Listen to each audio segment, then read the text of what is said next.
It is Wednesday, February 15th, and the Give and Go show is back in your life. My name is Griffin Queen, and as always, I'm joined by Matt Ferentinos and Matt Modi. We got a number of things that we want to talk about this week. We're coming up on the All-Star break. Before we get there, we're going to talk about the Western Conference and how many teams are absolutely stacked between the second and I think 11th seed at this point. There's like a 5-game stack happening at this point. We're going to talk about Paul George's recent comments on the difference between a championship with the Clippers versus a championship with the Lakers, neither of which he has. We're also going to talk about the Dallas Mavericks and the recent Kyrie Irving edition, how they've looked over their past few games. And we're going to talk about Ben Simmons a little bit. We'll also, in conjunction with Ben Simmons, probably talk about the Nets a little bit. And I know Zach Lowe said this on his podcast in the past day or so. This is probably going to be the last time we talk about Ben Simmons this season. And I hope it's the last time that we talk about the Nets this season. So that's what we're going to cover today. Me too. Let's get right into it. Let's actually go with the last one that I covered. Let's talk about Ben Simmons and the Nets. Just get it over with now. Yeah, I want to get this out of the way for you, for your mental health. Yeah. I mean, last time I was really happy was when James Harden was tearing it up and he was 27-7 with the Nets with just like Bruce Brown and Joe Harris cooking, like Claxton getting those early buckets. That was a fun time and moment. It only felt like a month to enjoy. But I mean, he just looks broken either mentally or physically. He's still not fully recovered because like the lanes are there. Like it almost seems like he has like easy ways to the bucket. He does his one little right-handed hook shot a game and then is just like useless on the court and just jogs back and forth and look like he's doing the very minimum amount to collect a paycheck. Kind of like how I feel like at work sometimes. I like but at that least you I'm specified the right hand hook shot just to bring up. That's all he does. That's literally his only shot. Yeah, it's a right-handed hook shot, and it's because every time I see it, I'm like, oh, funny, he shot with his right hand, and it's like you look at the stat line at the end of the game, it's 2 points, 1 for 2 shooting, and he's terrified to get to the free throw line. Like I've never seen this before in an athlete. And so like that's just the biggest thing is I'm hoping that he starts to play better so that he has some sort of trade value, because you could tell the organization's kind of fed up with him too, and they want to move on, I think, from everyone involved in that era, which Ben Simmons is the last thing. But as far, I mean, it's just he messes up their lineups a lot because like Zach Lowe also mentioned, he's like their third string center almost at this point. Jacques Vaughn has mentioned he doesn't really know what to do with lineups regarding Ben Simmons because of his lack of ability to shoot or really play make. Like he doesn't cut on pick and rolls either. But yeah, I don't know what it is, but I hope he figures it out. Or I just think I hope the Nets just even cut him in the summer because he's just taking up a roster spot. He's pointless. Sure. But yeah, I was just saying too, it really was. They struggle to find a bucket sometimes. I think Cam Thomas needs more minutes because he can create a shot and at least get off something that's like pretty decent for mid-range, whether or not it's a floater or a step back jumper. But you could tell offensively, they're still trying to find an identity with all their new players. Defensively, they're still pretty good, but again, they just need some continuity. Yeah, it's pretty depressing. So I want to talk really quickly, back to the Ben Simmons point. I want to talk really quickly about. Are we posting texts? Is that like cool now, by the way? Yeah, that is cool. That is cool. Absolutely cool. I feel like texts are something where I'm like, I know I went off on Twitter too, but like I feel like it's like if you use any slurs, I will not post them. But if I say anything in the group chat, that's fair game, man. I agree. Anything I think Modi and I have probably posted texts before for each other. Before we move on from just Ben want to know the Simmons, rules. Sure, yeah, you're welcome to post my text. A lot of casual anti-Semitism. Just kidding, I'm Jewish again. It's fine. Before we move on from Ben Simmons, I do want to say because you were talking about them moving on from him, and I just want to look really quickly at the Nets' salary, and I want to run just through his this contract, how bad it is. I want to run through it really quickly and see how long it takes before we get to a player who is verifiably probably either as good as him or worse than him and what they cost. So Ben Simmons on the Nets roster is their highest paid player by almost 2 times. He's making $35.5 million this year. Next up is Bridges at $20 million, Dinwiddie at $20 million, Joe Harris at $18.5, Dorian Finney-Smith at 13, Royce O'Neal at 9.2, Nick Claxton at 8.5, Seth Curry at, again, 8.5, Patty Mills at 6.5, Cameron Johnson at 5.9, Well, it's Cam Cam Thomas. Thomas at 2.1, Day'Ron Sharpe at 2.1. So I Yeah, named, of the yeah. people that are on their roster, there's two guys that are still below this that, honestly, let me name all of them. Edmund Sumner, 2 million. Yuta Watanabe, 1.8. There is maybe in terms of the value that they actually bring to this team, I would say Day'Ron Sharpe and Edmund Sumner are the only ones on that entire roster who I do say not Sumner's bring better more. than. You think Sumner? Yeah, Sumner, I think I was feeling a little iffy about. I was saying maybe he Sumner, I does. actually like. He's a high energy player. Like there was that game where everyone was making fun of the Nets, so they were like, oh, they should refund their tickets because like everyone rested, including like I think like Seth Curry and like even those level starters. But like Sumner led the charge. He's a better defender, I think, than a lot of the players, which is why he gets the play. I think he's decent, not great from the free throw line, but he can drive and still be aggressive and create shots in that way. I actually like his minutes on the court. Sure. But yeah, I'd say it's like between him and Day'Ron Sharpe, and even Sharpe looks like at least his role is more defined and he's more aggressive than Ben Simmons. Like Ben Simmons is literally just, it looks like he doesn't give a fuck and doesn't want to be there. It's that kid in class that is just coasting through and doesn't give a shit, just goes to say that he's present in class and then checks the fuck out. Like it's So I sad. guess that's my question about it is, obviously at a certain point, he's going to be an expiring contract and there is some value there. Although we are finding more and more that those expiring contracts seem to have less value in around the league in these trades. Mm-hmm. Who is going to make a play for Ben Simmons when there are multiple players on his team making under $2 million that are worth more than him in terms of game results than he is at $35.5 million? He literally, Yeah. in his own salary, compensates for the bottom half of his entire team. He makes more money than 7 players combined on that Nets roster. What do He's you, I worth mean, a like, it's the same problem that you run into with Westbrook a little bit. Again, Westbrook was an expiring contract. He also did at one point have legitimate value as an NBA player for a much longer period than Ben Simmons did. I'm at a loss as to what you do with a guy like this. Do you just waive him and tell him to go home? yeah, honestly, just like give him what he wants and just tell him to retire. And it's been like more than halfway through the season, and he hasn't shown anything yet. Like at the He's beginning of the regressing. season, there He's was getting that hope. worse. Because yeah, like he did have games where he was at least getting like 12 to 15 points, close to 10 assists, close to 10 rebounds. Like he had a few of those games where I was like, oh, maybe he'll get it together. And then it just completely regressed. And yeah, like laughable stat lines. And he's been just wildly ineffective. It's pathetic to watch. Yeah, I just like don't know what he's doing on the court, why he even has the ball in the first place, why he should be there. Like they're playing the best when he's in street clothes, like celebrating on the sideline, and I think Sure. that's when he's happiest too. Like he clearly doesn't want Yeah. to play. Yeah. It doesn't have to shower after the game. Can go bang whatever supermodel of the week that he's dating. I mean, like the guy's life, Yeah, objectively, he's is the great. ultimate tryhard. His Like life is incredible. he And it's like, he could go do the Kuzma thing. He could pivot into like modeling. He's a good looking guy. He's 6'10. He's got hundreds of millions of dollars at this point.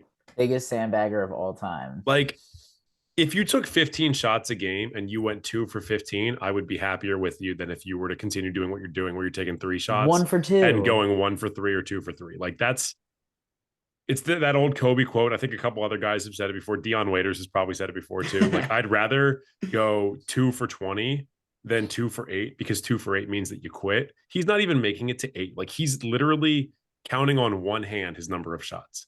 Yeah. That's incredible to see in the modern NBA. He's Alex Moran from Blue Mountain State. Yeah, as soon as he has a good game, it's like, oh shit, let me get a back injury and then come back and suck. Right. Yeah, he had that stretch at the in November or late November, early December, when I was like, oh, maybe he's turning the corner. But it's like to a lesser extent, that's always kind of what he was like with the Sixers. Like he would give you 3 weeks where you're like, oh, like this is new, this is fun. All NBA player, all defense player, one of the best guys in the half court. Yeah.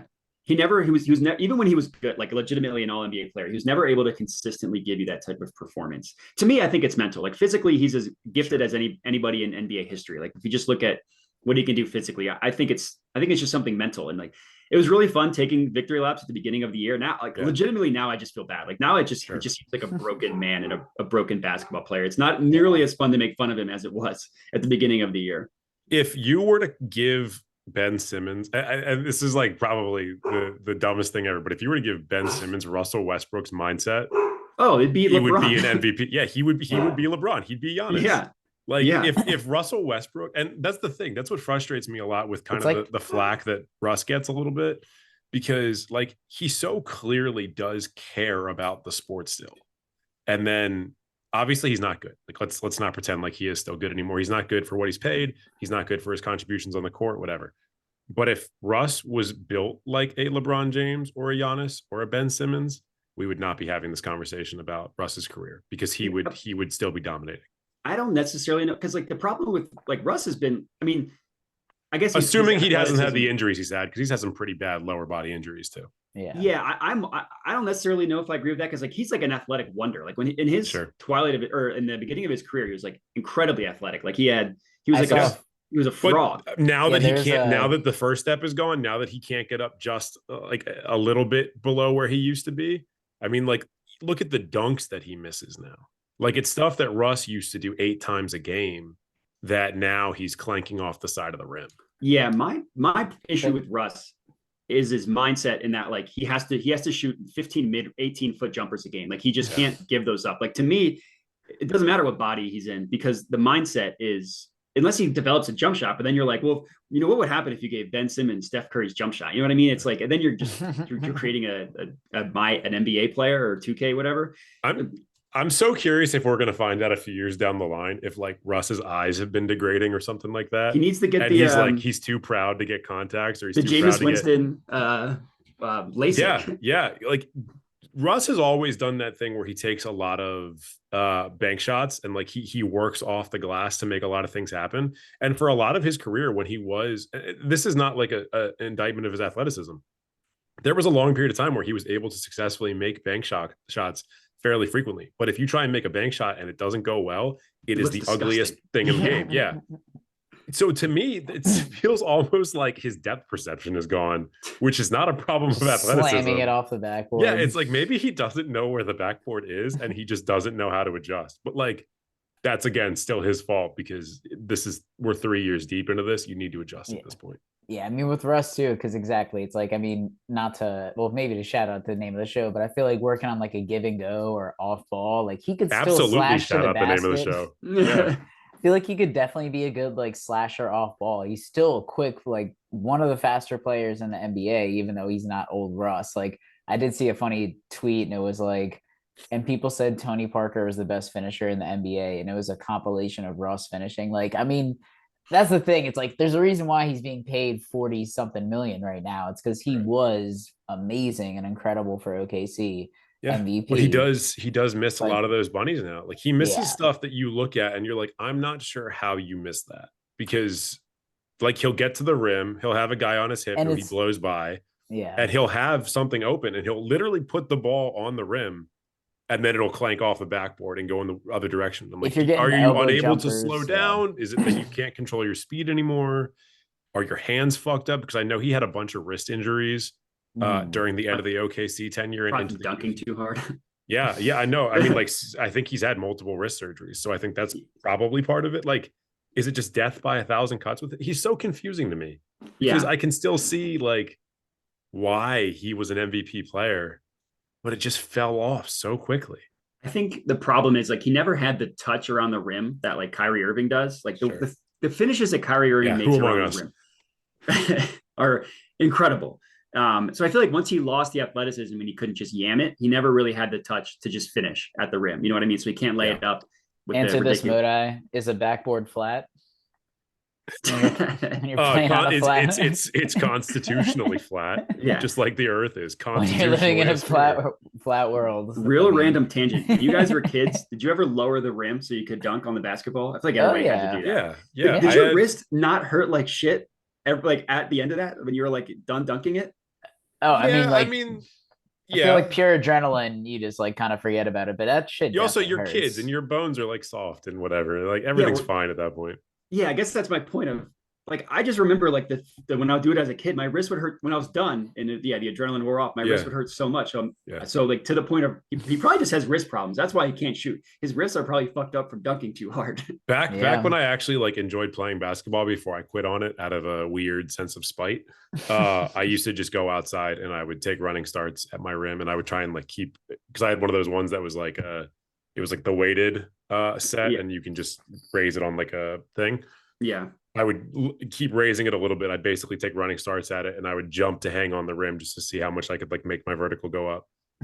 And then yeah, the next day I'd have like blisters all over my hands. Yeah, Everything would be bruises. Like I wouldn't want to jump, but everything would hurt. And then within 6 to 8 hours, because you're, because you're young. 8, 9, 10 years old, you feel fine and you want to do it Yeah. again. Like now I would be in bed for a week. Oh Couldn't even yeah. play Xbox after I wouldn't even want to. that. Yeah. So I Uh, think we just discovered the issue with Russ. He needs to have his wrists fixed after too many years of intense dunking. yeah, maybe it's a wrist thing. Maybe it's those multiple knee injuries he's had. Maybe he's got bad vision. Who knows? We're not going to be the guys to solve it. Let's move on from the Nets and Ben Simmons and Russ, because every time we talk about Simmons, we also talk about Russ. Um, let's talk about the Western Conference. So as I mentioned at the beginning of the show, there's a serious log jam in the Western Conference, and we had actually talked earlier today in our text about how Phil Jackson has this entire idea that if you're going to be considered a genuine contender in the NBA, you have to win 40 games before you lose 20 games. The only team in the Western Conference that is even eligible for that is the Nuggets. Nuggets, who are 40-18.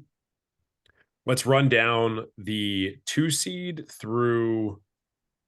Honestly, we could fuck it. Let's do it through Crazy that the the. Kings are 3. We're gonna go from the Grizzlies to the Nuts. Lakers. The Yeah. Grizz 34-22, Kings 32-25, Suns 32-27, and I'm just gonna do the wins from now on. Clippers 32 wins, Mavericks 31 wins, Pelicans 30 wins, Timberwolves 31 wins, but they have more losses than the Pelicans. Golden State Warriors 29, Utah Jazz 29, Trailblazers 28, OKC 27, Lakers 26. So from the Grizzlies at the 2 seed to the Lakers at what, the 13 seed, 13. there is a difference of 8 total games. And the Lakers at the 13 seed to the Pelicans at the 7 seed, the Pelicans at the 7 seed, total of 4 games. I've never seen a division that is this stacked up. Usually you get 1 through 4. You're probably going to see them kind of head and shoulders above the rest of the league, and that's kind of what we're seeing in the Eastern Conference a little bit. The West has never been this competitive at the mid-level, to the point where there's literally only 2 teams in that conference that are tanking. Like what's happening here? Who do we think is going to make the playoffs? How do these teams get out of this no man's land of playoff seedings? A lot of injuries. I mean, I Yeah. feel like Zion with the Pelicans. I mean, Karl Anthony Towns with the Timberwolves, so that might have helped them I was gonna say because they've Anthony literally been Edwards. better. Yeah, They're because better without him. let's say Ants like just continue to kind of step in that role and make an identity for that team. I think the Sam Presti wouldn't mind if the Thunder would lose a little bit more, but they're just playing because SGA is cooking. They're just doing pretty well. But I think the Suns are definitely going to be the team that takes the biggest leap and it'll benefit the most out of this, because I think the 2nd seed is up for grabs and for the taking if they can get Kevin Durant on the floor pretty soon after the All-Star break and just dominate with that team. The Mavericks, though, I mean, great offensively, but they're trash on defense. And they lost 2 straight games with Luka and Kyrie in that era. Yeah, they're a bucket and it's going to be impossible to stop, but they're going to get scored on a bunch, which was kind of the Nets' problem too. Like with Kyrie, he's going to score, but if the other team is getting wide open shots, like especially in the playoffs, they're going to drain those. Yeah, losing Finney Smith, I think, is going to come up. I mean, people have talked about it, so it's not like an under the radar thing, but it will be a big loss for them because he was just like, I'll guard whoever you want. And now, like, who is their best defender now? Like Maxi Kleba? I genuinely don't know if they have one. Luka Doncic, maybe. Like who is even like? Is there even a plus defender on any like on that roster? I don't. I mean, there likely is just in terms of the way that the numbers work out, but it's like plus defenders that if you were to move them to a different team, they'd be the 6th or 7th best defender. Like they're not. Yeah, I mean, yeah, I don't you would necessarily want defending. Yeah, I don't necessarily mean analytically. Just like, are they a good defender or not? Like, would you put them in the yes or no category of good defender? Like, I don't think they have a single one that would be a good defender. Like, except for maybe Kleba. I know he used to be good.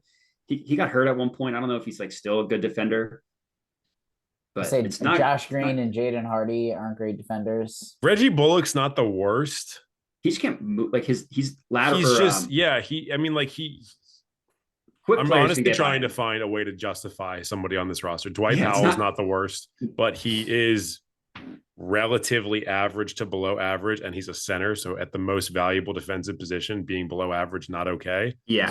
So him being bad or him being average might be worse than other people being bad. Yeah, it's not great. It's not, I'm kind of at a loss looking at this roster. If you asked me 5 years ago, it's a trash team. I would have said Markieff Morris at one point, just because he's a corpse now. Yeah. I mean, he's burnt. Like there's nothing left of that man. But in 2018, I would have said him. Yeah, that's fair.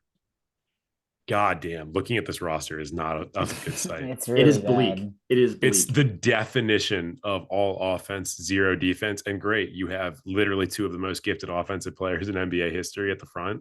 But they're gonna bleed points when it gets to the playoffs. And they've been bleeding points so far. Yeah. Granted, it's been 2 games, so I don't want to put like too much of an emphasis on the 2 games part, but losing to the Timberwolves and like on that last possession, just like getting clamped by McDaniels and Anthony Edwards. Yeah. Yeah. And they lost those games. They're close games.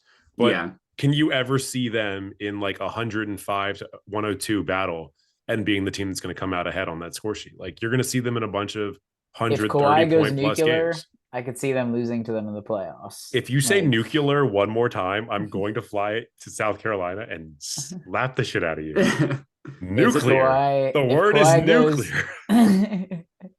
If Kawhi goes natural gas, I think if Kawhi plays really well, the Mavs. Yeah, like they just, I don't know. I like my Kawhi wind powered.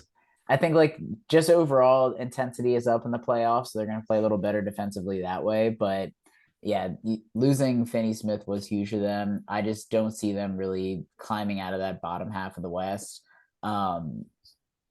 Grizzlies, I think like them with injuries too, just continuity, but they're still the number 2 seed. Warriors had Steph out for a more extended time. Like I think injuries are really what's combined to the logjam and just like injuries at different times for teams. But I think the Suns are probably have the brightest future, no pun intended, in the second half.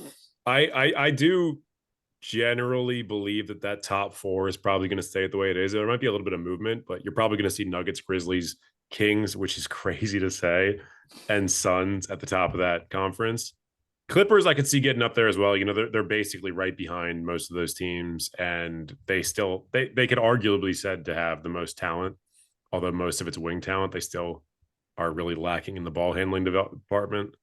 I think the Mavericks are going to fall. I think the Pelicans are really going to fall.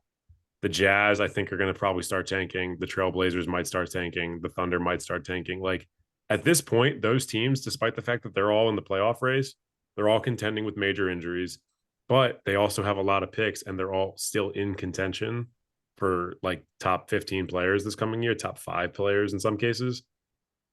Does it make sense to burn your non-injured players out in the midst of a playoff push, or does it make sense to just shut them down and kind of rejuvenate for next year? I think it depends on the team. Like I think the Thunder and the Jazz, like Ferentino said, wouldn't mind not making the playoffs. I think the Blazers would. What do you think about Portland? Yeah, is Portland in the tax this year? I don't think so. I think they're below it. They did a weird like half measure. If you had asked me 2 days ago, I would have said Portland's still going to try and make the playoffs. But after Simmons hurting his ankle last night, fair. I don't know. Unless they shut Dame down, like they're never going to tank with Dame. Like he doesn't run from the grind. You know, like Dame is just loyal to Portland. He's going to stay there. He's loyal to the soil, baby. It's like that Modelo commercial. Yeah. Yeah, exactly.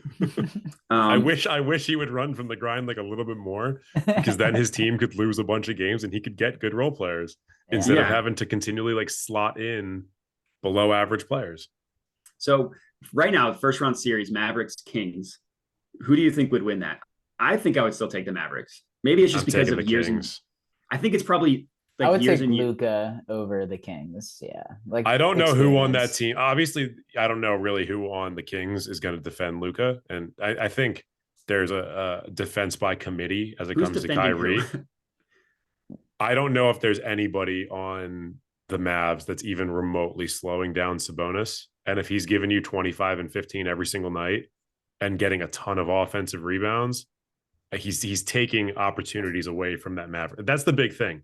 When teams play big against them, they're going to give up a lot of rebounds. If Luka Kyrie do like a LeBron Kyrie, though, I mean, I'd rather have, if Luka and Kyrie are jacking up all those shots, I don't think a lot of those are going to be misses, where Sabonis would make a lot of damage. But the thing about LeBron and Kyrie was between LeBron and Tristan Thompson and a couple other guys, you did have guys who were able to seal and get those rebounds. Luka, he can obviously get the rebounds, but if you were to ask me Luka versus a center on a regular basis, I'm not going to expect the rebounds in the way that I would from a guy who's built like LeBron. Yeah. I mean, Christian Wood. But Luka could shoot 85% from the field, and then they don't need to get rebounds because everyth's going. If he's just shooting those like floaters, and then just like Kyrie's just like a 50, 40, 90 shooter, like they're going to be ridiculous offensively. Yeah. And I just take that experience first round. Yeah. And I also think like Luka almost single-handedly beat the Clippers twice. Maybe like obviously the roster is different, so it's not exactly the same thing, but I just think in the playoffs, I just think Luka's going to just annihilate the Kings. But I mean, it's the Kings are probably better if you just look at their roster. It's just the star and power. I don't think it's an indictment of the Kings if they do lose that, because this is the definition of overachieving for them at this point. They're 2 games away from hitting their over for the season. I think they were at 33.5. I think you're right. Yeah. So this season, unless they lose out, this is a success. And look at the Pacers. Everyone was laughing at the Kings with that trade. Yeah, Pacers I still think it was a dumb trade.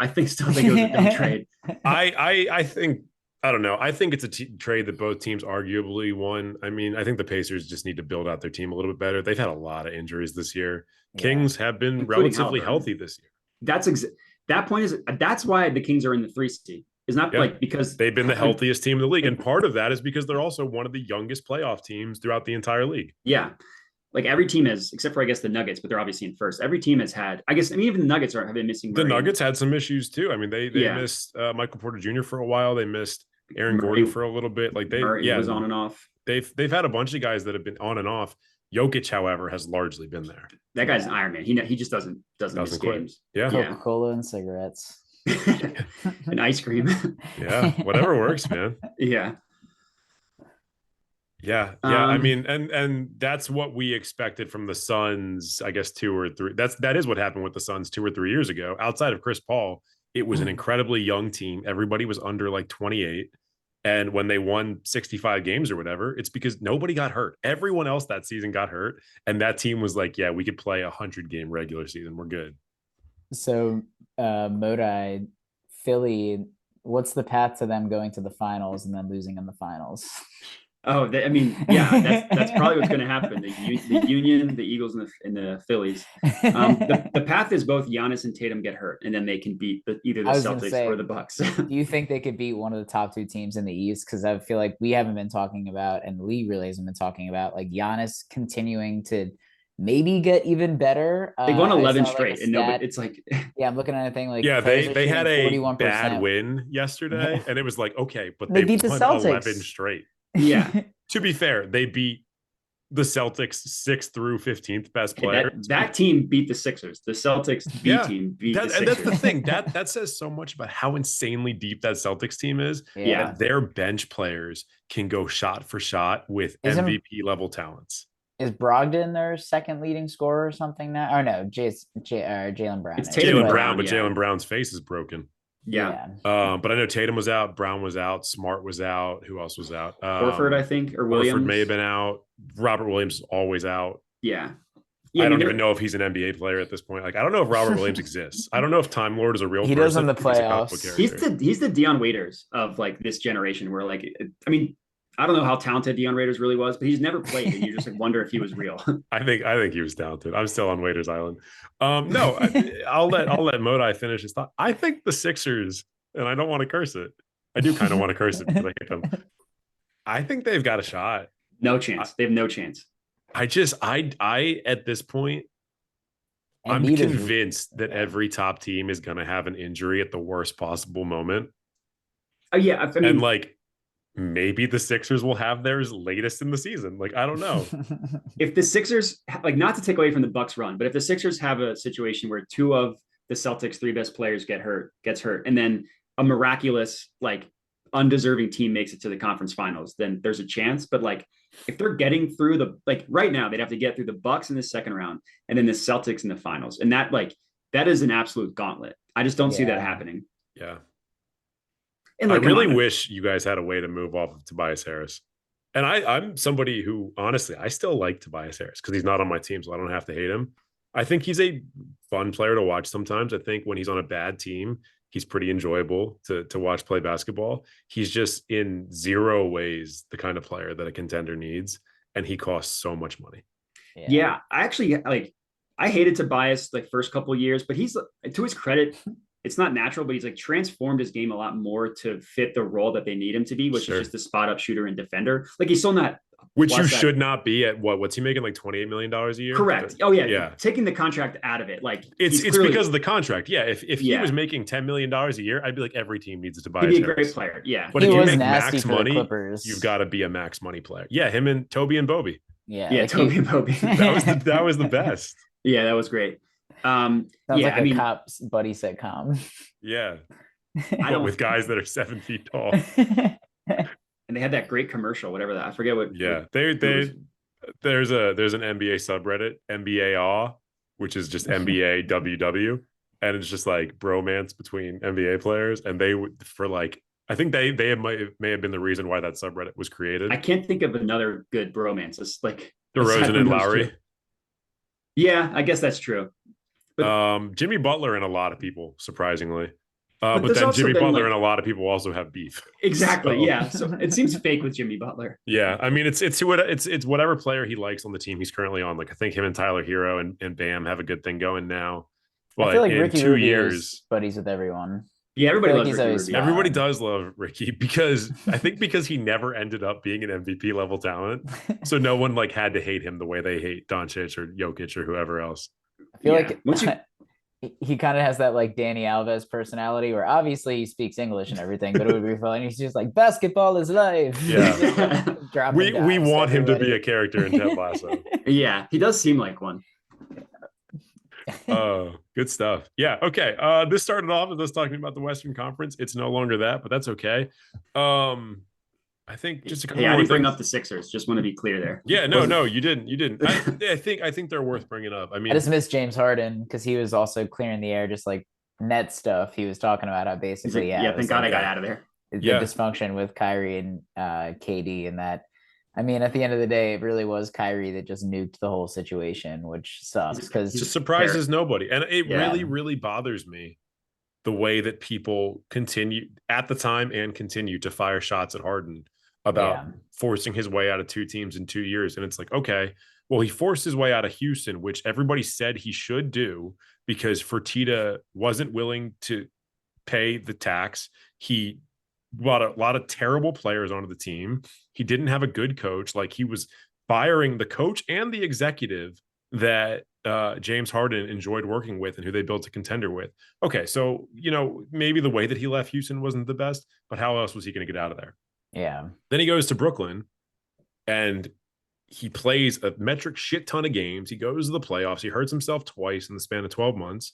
And then the Kyrie Irving stuff happens, and you're going to blame James Harden for forcing his way out of the Nets to the team that he initially wanted to go to anyways, because he wanted to go back to a Morey-led team. Like, I don't understand. I understand having beef with James Harden. Absolutely. I understand like being irritated with his playoff performances and the fact that there's such an insane drop off between his regular season and his playoffs.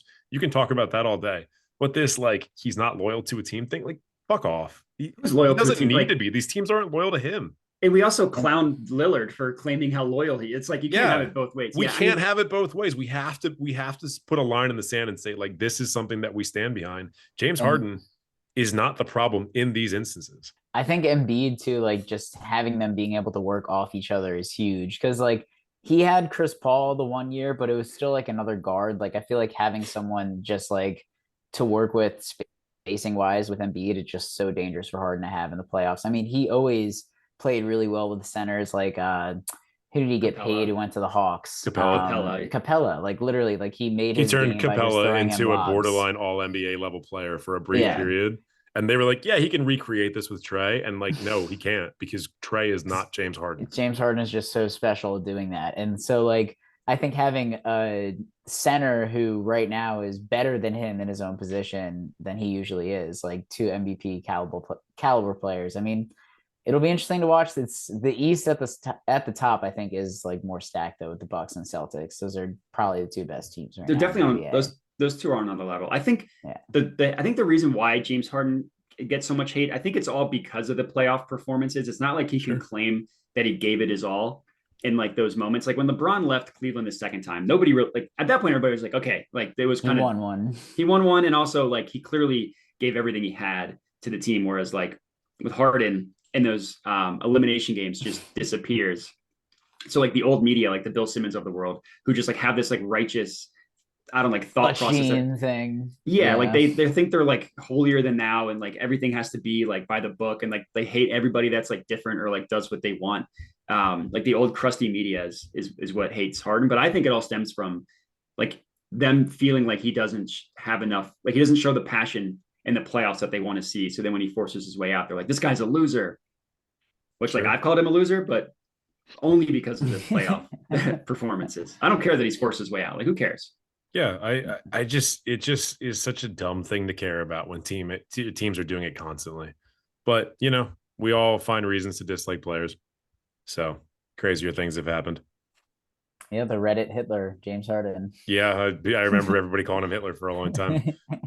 Let's cover a couple more things and then let's get out of here. Ferentinos, you might have been the one to mention this. Paul George talking about.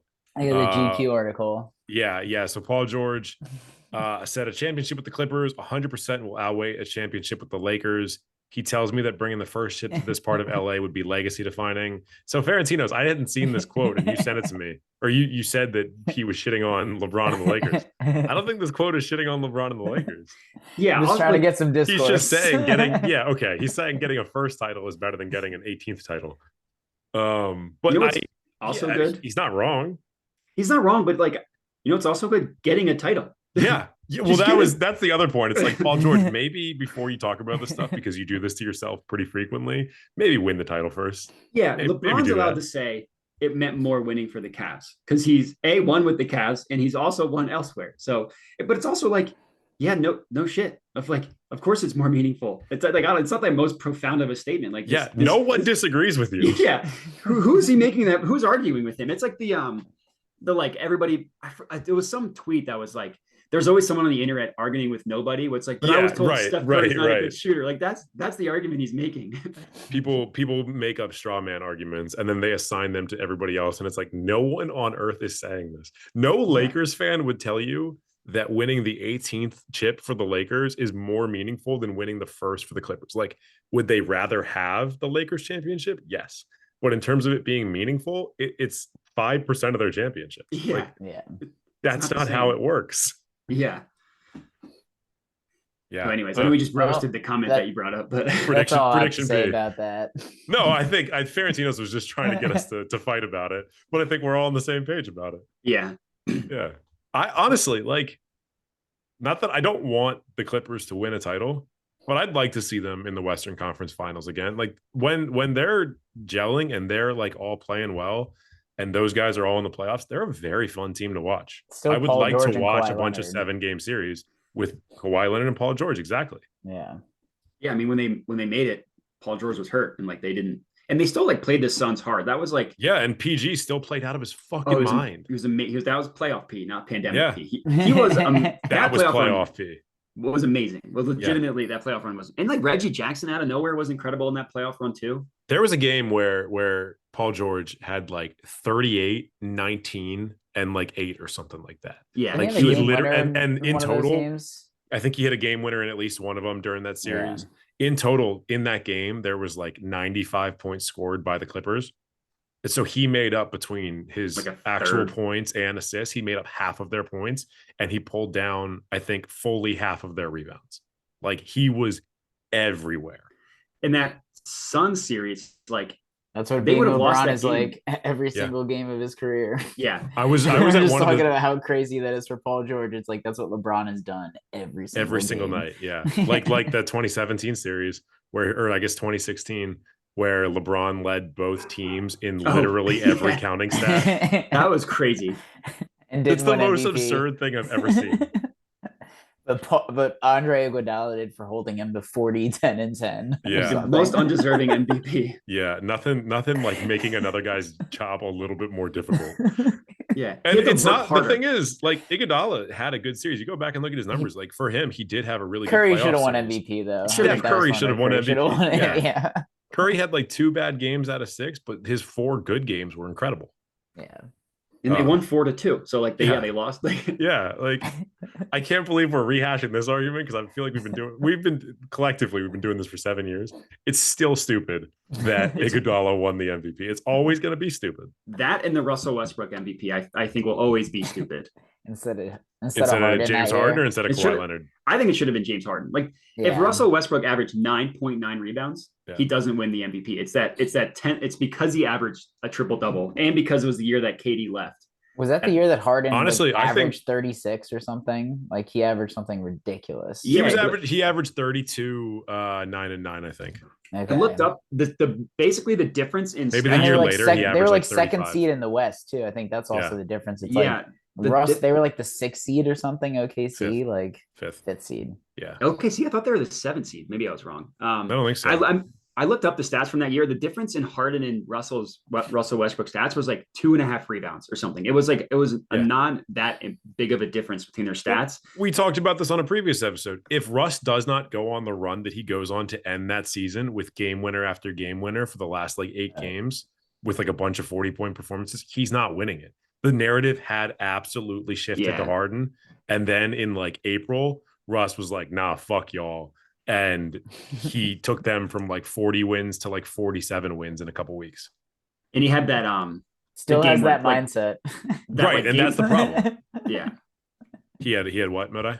He had that game winner like in it was against the Nuggets. It was like 2. It was the like, Steven Adams one where he I forget, hit it back to him. That was sick. Was that like I forget the context, but he hit it like they were down by 2 and he hit a game winner like against the Nuggets to like go to the playoffs or something. And then it also hit like his 10th point or something. It was something like with that specific game winning 3-pointer. It was like something momentous. I can't remember the specifics of it. I'm sure we could find the NBA or the subreddit thread about it from 5 years ago.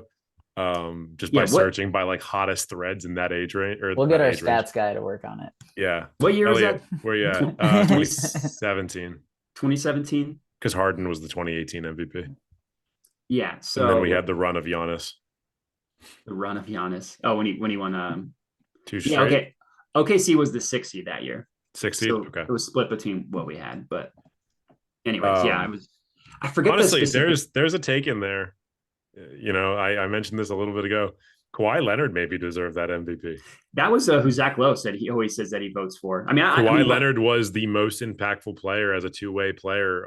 His advanced stats were incredible. His team won 67 games. Yeah. He was the number 1 player on a team that literally any other year outside of 2 or 3 years in NBA history would have been the 1 seed overall. But because it was the 73 win Warriors year, he didn't get a shine for that one. But if that season happens any other time, that's MVP. That's crazy that the Spurs were that good the year the Warriors were that good too. Like I know crazy. the first year with Kevin Durant. Yeah, and then was that the year that Kawhi went down in the playoffs, or was that the next year? No, that was the year Zaza Pachulia. They were up like 27 points when Kawhi got hurt, but it was that year. I think, and in the first series, and the Warriors they literally after that just. I think. Oh, then they got swept. Yeah, the Spurs took on the Grizzlies in the first playoff series. And there was a game where Mike Conley and Kawhi Leonard went back to back for like 10 minutes. and it was like basketball nirvana. Like I was like, I've never seen something cooler than this happening. I'm not a fan of either of those teams. I can fuck about the Spurs or the Grizzlies, but it was just so fucking cool. Like they were just unleashed. Oh God, I'm what a still time! trying to. Honestly, I hope the playoffs this year are incredible because I've been kind of let down by the past couple. The bubble playoffs, incredible. Since then, I just have not been loving the NBA playoffs. It's the injuries have taken such a big toll. Yeah, That's honestly been the biggest issue. Is just the it feels like we injuries. still. I thought we had gotten past it, but I feel like we still haven't gotten past the repercussions of the bubble in terms of like the shutdown and then getting back to things and then having the shortened off season. It just seems like a Yeah. lot of careers are never gonna be what they would have been otherwise because of injuries that guys developed during that period, Yeah. which Yes, sucks but because the bubble was so much fun. I think yeah. KD was rehabbing the whole time. Still got hurt. Yeah, but I mean, yeah, but again, he went into that with injuries plus over I 33. get your It's like point though. look Like at players like were so gassed, yeah, and even the guys never that didn't play recovered in the from it. playoffs. I mean, even like a guy who only played 8 games in the bubble, like Devin Booker. Devin Booker Mhm. now seems to have permanent hamstring issues, and he has for a couple of years now, and he's 28, 27. Yeah, I think the biggest problem was the condensed season the following year. It was like they Yeah. tried to. It was like the lockout year where they tried to fit so many games into a small window. Yeah. Oh man, I'm just hoping for good things. I'm hoping for good things. Was there anything else that we want to talk about? I don't remember. We talked about the Mavs. We talked about Ben Simmons, of course. We talked about Paul George. Talked about the Western Conference. We talked about the Eastern Conference, even though we weren't planning to. Anything else you guys want to touch on before we get out of here? I think All-Star we're break good. coming up in 2 days. Yeah, probably Is LeBron going to play? Probably catch some things. I always like the skills competition, low key. Skills competition's fun. Sabonis won like 2 years ago, I think. He did. Yeah. And Did at he? the time, everyone was like, this guy's not good at basketball. Just wait. Just wait. And then the last year they had like a team skills competition, right? It was like team Cavs versus East and West or something, or like versus Isn't it bigs versus smalls or something like that? Or bigs versus guards? Smalls.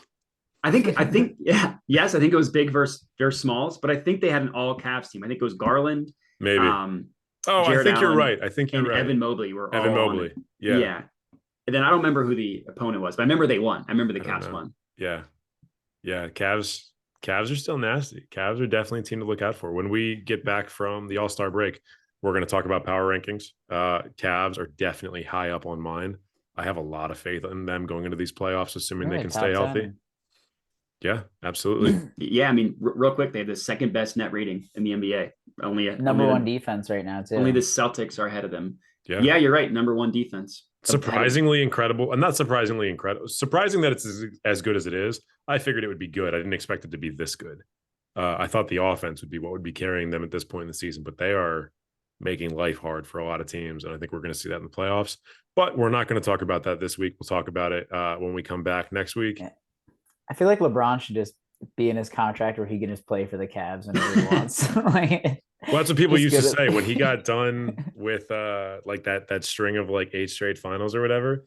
People were like, so every team should just get LeBron for 1 year and he can just pull all of us to a finals appearance, right? Like that's fair. Every team should feel that happiness. Yeah. I'd love if 47, like even if it takes a while for him to get to us, I'd love if 47-year-old LeBron took the Wizards to the finals. Yeah. Takes Kuzma, Porzingis to the finals. Yeah. And then, a couple years later, he can take like the Magic. And then, by the time he's getting like AARP age, everyone will be done. He'll be good. He'll take that's like when the Nets. That's when the Nets will trade all their finals. picks for him. Yeah, and ruin their future. Him and Bronny. Yeah, you got to get them both. You got to and what's Bryce. the other one? Maximus, Bryce. Yeah. God, gave him what a fucking name. Bryce Maximus James. Have you seen the tweet that's like Bronny had his number not be 23 because he didn't want people to know that it's like, yes. Oh, LeBron James Jr. Who's that guy's dad? Yeah. I don't know. What else are you gonna do? You choose 6 instead, just so you avoid it. All right, guys. As always, fantastic time talking to you both. If you're still watching us on YouTube, make sure you click the like button. Make sure you comment below with your preseason power rankings for what you're expecting when we get past the or not preseason, excuse me, your playoff power rankings. We're about a month and a half out from the playoffs. Yeah. This is not going to be uploaded to Spotify for weeks and weeks. So if you are listening on Spotify, make sure you click the follow button. And if you're listening on Apple Podcasts, make sure you rate and review and you share us with your friends and tell everybody how much you love us. And we will see you next time. Maybe one day we'll get hired by Bill Simmons and I can talk shit with Ryan Russillo in one of these. I'll say, and also talk shit to Bill Simmons. And also, I would absolutely talk shit to Bill Simmons. I want to talk shit with Ryan Russillo. I want to talk shit to Bill Simmons. Yeah, that checks out. All right, guys. We'll see you next time. See ya.